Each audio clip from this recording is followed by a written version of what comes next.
जि थाखोनि फरायसुलि निजोरा कसारिया दुखुनांथावै गोब्राब बेरामाव भुगिनानै दङ। बाक्सा जिल्ला गबर्धना पुलिस थानानि सिङाव थानाय आइ लाभ इउ बाजार साखाथि अक्सिगुरि रिजार्भ बान्दोगुरि गामिनि मुस्रि आला कसारिनि उन्दैसिन फिसाजो थरायना निजोरा कसारिया थांनाय दान मोनसेनिफ्रायनो गोब्राब बेरामाव गोग्लैनानै दङ।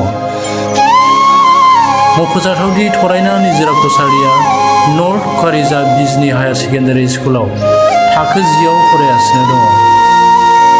न'खरनि रांखान्थियारि हालोदा जोबोद लोरबां जानायनि जाहोनाव बिनानाव निजोरा कसारिया हाजिरा खामला मावनानैब्लाबो थाखो 10सिम फरायहैदोंमोन। बिफा आला कसारियाबो जब्रायाव गोग्लैनानै दङ।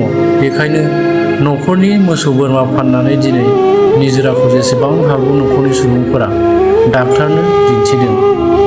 नाथाय दिनैनि समाव न'खरनि रांखान्थियारि हालोदा जोबोद गाज्रि जाना फैनायलाय न'खरनि सोद्रोमाफोरा राहा गोथे जानानै आन्दायनानै दं।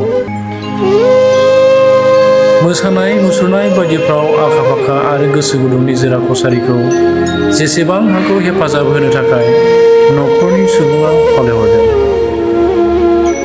रायजो राजाफोरजों लोगोसे आथिखाल बिटिआर सरकारनि फारसेबो बेरामजों भुगिनांनानै थानाय उन्दै फरायसुलि निजोरा कसारिखौ गोजौ थाखोनि फाहामथाय होनो थाखाय राङारि मदद मोनगोनखौ मिजिंथिदों दुखुथिया न'खरा।